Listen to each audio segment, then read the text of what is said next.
Okay students, हम लोग पढ़ रहे थे चैप्टर 3 अंडरस्टैंडिंग क्वाड्रिलेटरल्स, जिसमें से हम लोग एक इंट्रोडक्शन वीडियो देखे कि हम लोग को इस चैप्टर में पढ़ना क्या क्या है और फॉर्मूला देखें, और एक्सरसाइज 3.1 एंड 3.2 पूरा कंप्लीट हो गया हमारा। ठीक है, अब हम लोग को देखना है एक्सरसाइज 3.3। ठीक है, तो गिवन पैरेललोग्राम, ये पैरेललोग्राम दिया हुआ है। पैरेललोग्राम आप लोग जानते हो सेम रेक्टेंगल के जैसे रहता है, उसका भी दो साइड इक्वल रहता है, इतना जानते हैं हम लोग पैरेललोग्राम। और पैरेललोग्राम को हम लोग छोटा, इतना लंबा नहीं लिखना चाहते हैं तो ऐसे लिख सकते हैं GRM, ये पैरेललोग्राम को। ठीक है, क्योंकि इसका पैरेलल साइड होता है इसीलिए। ठीक है, AD पैरेलल होगा BC के और DC पैरेलल होगा AB के। पैरेलल किसको बोलते हैं? ऐसा लाइन, जो दो लाइन जो कभी भी एक दूसरे को इंटरसेक्ट नहीं करता है। ठीक है, complete each statement along with definition और प्रॉपर्टी यूज्ड। हम लोग को ये फिल इन द ब्लैंक्स को फिल करना है। AD, यहाँ हम लोग देख रहे हैं AD BC होगा। अगर AD है तो यहाँ BC होना चाहिए, इसलिए मैं यहाँ BC लिख दी हूँ। BC क्यों हुआ? क्योंकि since opposite side of a parallelogram, ऐसे शो कर सकते हैं हम लोग पैरेललोग्राम को शॉर्ट फॉर्म में, parallelogram are equal. Opposite side, इसका अपोजिट साइड ये है तो ये इक्वल होगा, इसका अपोजिट साइड ये है तो DC साइड AB के इक्वल होगा। इसीलिए हम लोग AD के अपोजिट साइड देखे BC और लिख दिए। क्योंकि डेफिनेशन और प्रॉपर्टी जो यूज हुआ वो भी लिखना है, इसलिए हम लोग लिख देंगे इसके बाद since opposite side of a parallelogram are equal. क्योंकि AD का अपोजिट BC है, इसीलिए हम लोग लिख सकते हैं AD is equal to BC और ये प्रॉपर्टी लिख देंगे। ठीक है, अब B नंबर में इसी डायग्राम को देख के हम लोग को बताना है, क्या बताना है? DCB, ये दिख रहा है DCB है ना। ये DCB एंगल किस एंगल के बराबर इक्वल? C का जस्ट अपोजिट देखेंगे। देखो DCB बीच में क्या आ रहा है? C, तो C के जस्ट अपोजिट A आ रहा है, यानी कि DAB। यानी कि पैरेललोग्राम में DCB यानी कि C का जो वैल्यू होगा, बीचों बीच में जो रहता है वही एंगल बनता है DCB, यानी कि C का जो वैल्यू होगा वही A का वैल्यू होगा, मतलब DAB का। क्यों होगा? Since opposite angle of a parallelogram are equal, क्योंकि अपोजिट एंगल इक्वल होता है, यानी कि C का अपोजिट A है वो इक्वल होगा, D का अपोजिट B है वो इक्वल होगा। मतलब अगर मान लो D का वैल्यू 30 डिग्री है तो B का वैल्यू भी 30 डिग्री होगा, C का वैल्यू 80 डिग्री है तो A का वैल्यू भी 80 डिग्री होगा। इसे हम लोग लिख दिए DCB is equal to DAB, because C का जस्ट अपोजिट एंगल A है। ठीक है, अब OC दिया है, ये OC हम लोग को दिख रहा है AC डायगोनल है और ये पॉइंट O इंटरसेक्ट कर रहा है ना। OC डायगोनल है तो देखो AC का जो भी वैल्यू होगा, मान लो AC 2 सेंटीमीटर है, ठीक है, तो OC 1 सेंटीमीटर होगा तो OA भी 1 सेंटीमीटर होगा, यानी कि OC is equal to OA। ठीक है, बराबर होगा since diagonal of a parallelogram bisect to each other, है ना। क्योंकि जो पैरेललोग्राम रहता है बाइसेक्ट ईच अदर, बराबर एकदम इक्वली बाइसेक्ट करता है, तो OA का इक्वल क्या होगा? OC का इक्वल क्या होगा? OA। समझ गए? अब देखो एक और फिल इन द ब्लैंक्स है, angle DAB plus angle CDA। ठीक है, देखो यहाँ क्या देखे, एंगल बीचों बीच में कौन सा एंगल आ रहा है? A आ रहा है, और इसके बीचों बीच में कौन सा एंगल आ रहा है? D। तो जो हमारा ये अपोजिट साइड है, अपोजिट साइड नहीं, एडजेसेंट साइड बोलते हैं जिसको, एडजेसेंट साइड, जैसे इसका वैल्यू, इसका एडजेसेंट ये है, इसका एडजेसेंट ये है, इसका एडजेसेंट ये है ना, जिसका कॉमन होता है उसको बोलते हैं हम लोग एडजेसेंट साइड। तो ठीक है, इन दोनों का ही कॉमन पॉइंट O है। ठीक है, इन दोनों का ही कॉमन पॉइंट क्या है? O है, सॉरी A है। देखो हम लोग का इसमें भी DAB है, देखो DAB। ठीक है, इस एंगल को केयर करो, ध्यान दोगे आप लोग, DAB प्लस क्या बोल रहा है? CDB। यहाँ देख लिया हम लोग यहाँ से हमारा CDA, सॉरी BB में बार बार बोल दे रही हूँ, CDA। देखो DAB पहले लिए है ना, यहाँ DAB और दूसरा एंगल प्लस करने बोल रहा है CDA को, यहाँ पर C है, CDA को, तो दोनों में ही कॉमन पॉइंट क्या निकल रहा है? A। और हम लोग को ये पता होना चाहिए कि इसका एडजेसेंट साइड ये है। ठीक है, दोनों एक ही साइड है, इसका एडजेसेंट साइड ये है, इसका एडजेसेंट साइड ये है। ठीक है, तो उसका सम हमेशा 180 डिग्री होता है। तो लिख देंगे, रीजन क्या लिखेंगे? Since the sum of two adjacent interior angle, दोनों ही इंटीरियर एंगल है और दोनों ही एडजेसेंट है, दोनों का ही कॉमन निकल रहा है क्योंकि। ठीक है, तो of a parallelogram is equal to 180, मतलब दोनों ही एडजेसेंट साइड का सम 180 होगा। जैसे इसका एडजेसेंट साइड ये है, इसका एडजेसेंट साइड ये है, वैसे ही हम लोग अगर ऐसे घुमा ले तो इसका एडजेसेंट साइड ये है, इसका एडजेसेंट साइड ये है। समझ गए? तो इसका एडजेसेंट ये है एडजेसेंट साइड, तो इन दोनों का भी सम 180 होना चाहिए, इन दोनों का भी सम 180 डिग्री होना चाहिए, इन दोनों का भी सम 180 डिग्री होना चाहिए। ठीक है, और ये याद रखना कि हमारा इसका जो वैल्यू होगा वही इसका वैल्यू होगा। ठीक है, क्योंकि अपोजिट साइड पैरेललोग्राम में इक्वल होता है, बता चुकी मैं। तो क्वेश्चन नंबर 1 हमारा कंप्लीट हो गया। अब देखते हैं question number 2। Consider the following parallelogram. Parallelogram हमको दे दिया है। Find the value of X Y Z. हम लोग को एक्स वाई और जेड का वैल्यू फाइंड करना है। सिर्फ एक वैल्यू बताया है कि b = 100 है। अब हम लोग को इन तीनों वैल्यू को इस वैल्यू से फाइंड करना है। सबसे पहले आप लोगों के दिमाग में क्या आया होगा, जो अभी मैं आप लोगों को तुरंत बताई कि अपोजिट साइड इक्वल होता है पैरेललोग्राम में। यानी कि अगर b का वैल्यू 100 है तो इसका जस्ट अपोजिट d है, तो d का वैल्यू y है, उसका वैल्यू भी 100 होना चाहिए, क्योंकि मैं अभी आप लोगों को बता चुकी हूँ, है ना। तो opposite sides of a angle of a parallelogram are equal, यानी कि एंगल b इक्वल है एंगल d के। तो एंगल b का वैल्यू 100 है, तो एंगल d का वैल्यू y है, यानी कि y = 100 हो जाएगा, यानी कि y का वैल्यू हमारा आ गया 100। अब एंगल c का वैल्यू x है और एंगल a का वैल्यू z है, यानी कि जो भी x का वैल्यू आएगा वही z का वैल्यू आएगा, या फिर जो z का वैल्यू आएगा वही x का वैल्यू आएगा। तो अभी हम लोग को दोनों का ही वैल्यू नहीं पता है, तो हम लोग लिख दिए z = x, यानी कि आप लोग z को x भी कंसिडर कर सकते हो और x को z भी कंसिडर कर सकते हो, ठीक है। अब हम लोग ये जानते हैं कि sum of 2 adjacent angle is 180। हम लोग को ये पता है कि 2 एडजेसेंट एंगल का सम 180 डिग्री होता है। तो हम लोग कंसीडर कर लिए इसको angle a plus angle d को। आप लोग एंगल c और b को भी कंसीडर कर सकते हो, क्योंकि यहाँ भी एक वैल्यू गिवन है, यहाँ भी एक वैल्यू गिवन है। तो हम लोग, मैं कंसीडर की हूँ a प्लस d, आप लोग चाहो तो b और c, क्योंकि ये भी एडजेसेंट साइड है इसलिए इसको भी कंसीडर कर सकते हो, ठीक है। तो मैं एंगल a और d को कंसीडर की हूँ क्योंकि दोनों ही एडजेसेंट एंगल है और एडजेसेंट एंगल का सम 180 डिग्री होता है। तो angle a plus angle d 180, angle a का वैल्यू z है, एंगल b का वैल्यू 100 है ना, 180। अब देखो z यही है, 180 भी अपने प्लेस में है, प्लस 100 को ट्रांसफर किया -100, यानी कि z का वैल्यू क्या आ गया हमारा, z का वैल्यू हमारा क्या आ गया 80, ठीक है। तो z का वैल्यू अगर 80 आया है, z का वैल्यू 80, तो x का वैल्यू भी क्या होगा 80 होगा, क्योंकि अपोजिट एंगल क्या होता है इक्वल, यानी कि z का वैल्यू अगर 80 है तो x का वैल्यू भी 80, because opposite angle of a parallelogram are equal. समझ गए। अब देखते हैं क्वेश्चन नंबर 3। क्वेश्चन नंबर 2 का ही बी नंबर है। ये हमारे पास ये फिगर गिवन है, ये भी पैरेललोग्राम जैसा है, क्योंकि इसका भी अपोजिट एंगल इक्वल है। हमारे पास ए का एंगल दिया हुआ है, तो हम लोग को यहाँ से क्या कंसीडर कर सकते हैं, एडजेसेंट एंगल सबसे पहले कंसीडर कर लेते हैं हम लोग। एडजेसेंट एंगल ए और सी है ना, ए और सी एडजेसेंट एंगल है, जिसमें से एक एंगल हम लोग को दिया हुआ है, तो एडजेसेंट एंगल का सम 180 डिग्री होता है। रीजन यहाँ लिखा गया है, ठीक है। ए का वैल्यू 50 है, सी का वैल्यू x है, x यहीं छोड़ दिया, 80 यहीं है, 50 ट्रांसफर किए तो x का वैल्यू 130 आ गया। अब x का वैल्यू 130 आया तो y का वैल्यू भी क्या आएगा 130 आएगा, क्योंकि C के जस्ट अपोजिट एंगल B है और हम लोग जानते हैं कि opposite angle of a parallelogram are equal, so C is equal to 130, तो B का भी वैल्यू 130 होना चाहिए, अपोजिट है, ठीक है। तो वही चीज यहाँ आ गया, Y का वैल्यू 130, क्योंकि X का वैल्यू भी 130।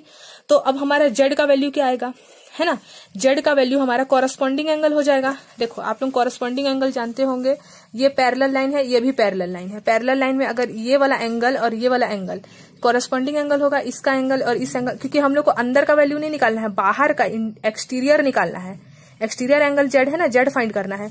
तो ये वाला देखो, ये पैरेलल लाइन है, ठीक है, पैरेलल लाइन, तो इसका कॉरस्पॉन्डिंग एंगल ये है, इसका कॉरस्पॉन्डिंग एंगल ये है, समझ रहे हो। तो अगर हम लोग इस लाइन को उठा के इसके ऊपर रखते हैं तो ये जो हमारा Z है वो परफेक्ट X के ऊपर जाके बैठ जाएगा, समझ रहे हो। तो कॉरस्पॉन्डिंग एंगल है। जैसे अगर मैं आप लोगों को एग्जांपल दूं कॉरस्पॉन्डिंग का, तो मान लो ये हमारा जो हैंड है ये दूसरे हैंड के एकदम कॉरस्पॉन्डिंग है। मान लो इसका वैल्यू 30 है तो इसका वैल्यू भी 30 है, समझ रहे हो। अगर हम लोग किसी भी ऑब्जेक्ट को एक के ऊपर एक रखते हैं तो वो क्या होता है, कॉरस्पॉन्डिंग होता है।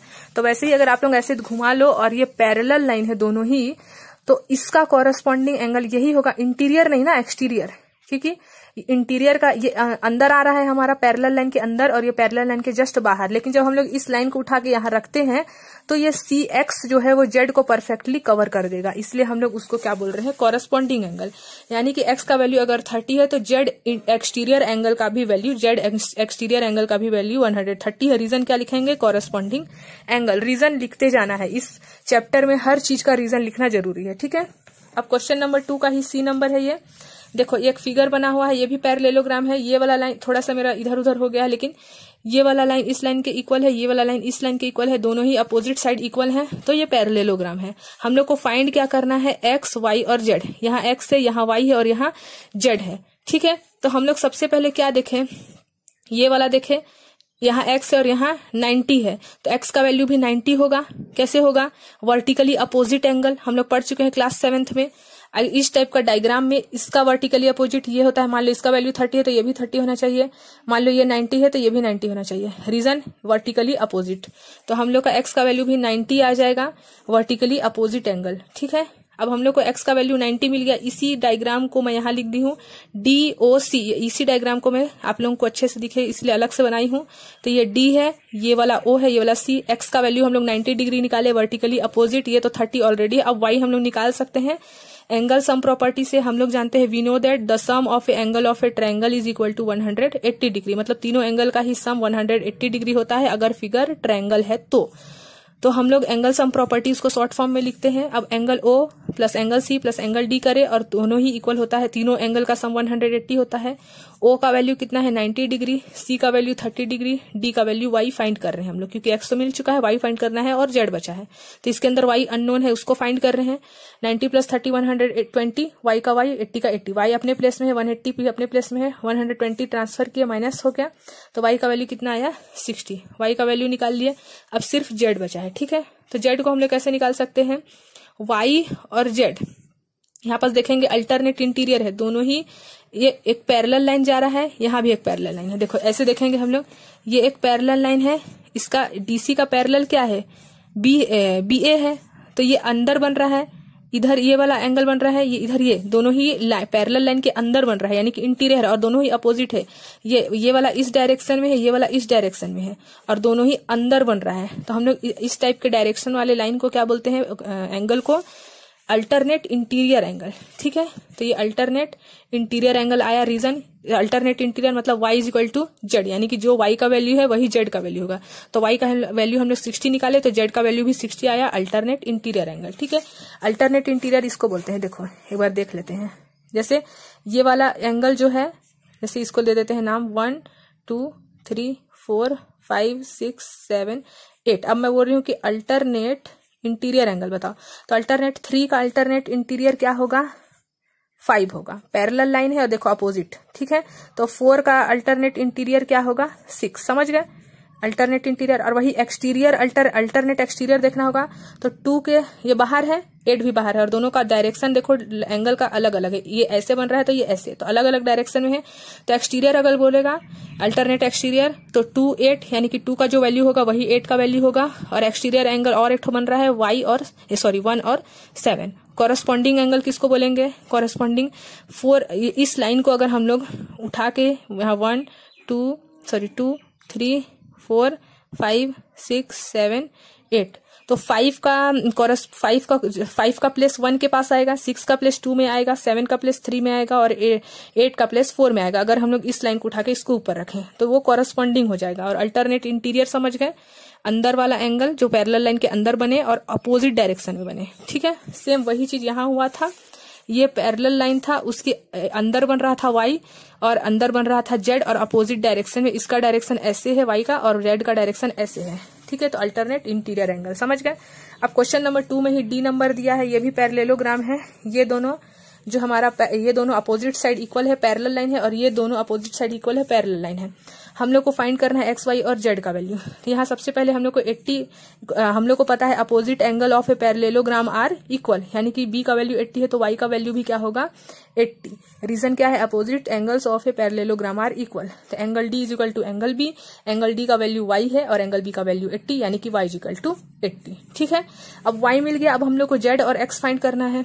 ठीक है, अब तो एडजेसेंट एंगल का सम 180 होता है, एंगल a और एंगल d एडजेसेंट एंगल है और दोनों का सम 180 होता है। एंगल a का वैल्यू x, एंगल b का वैल्यू क्या है?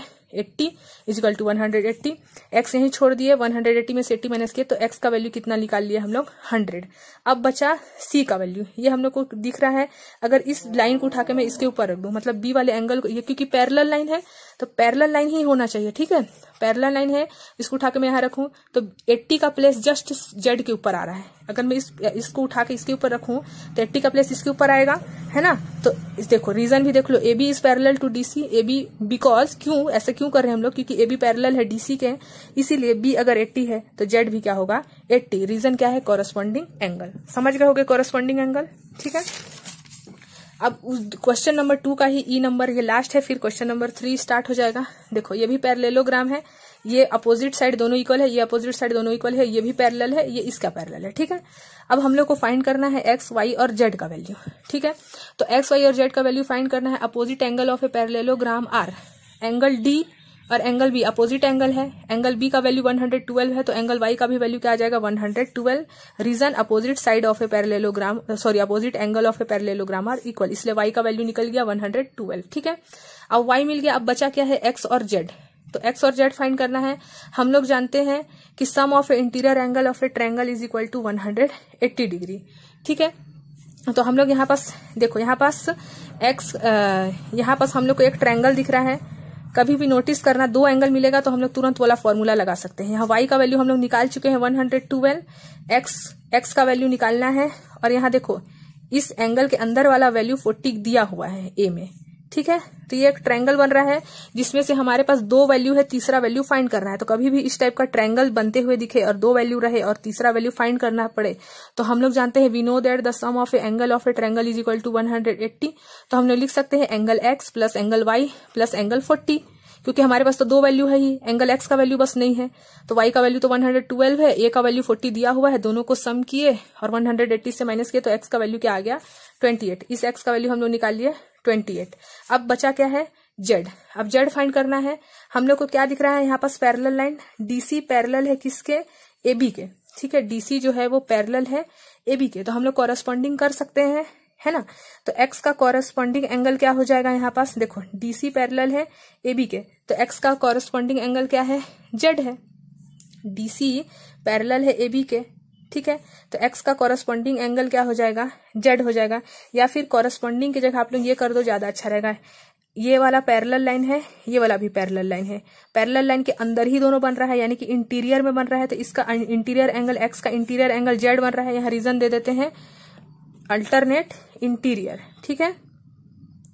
यहाँ रीजन दे देंगे अल्टरनेट इंटीरियर एंगल।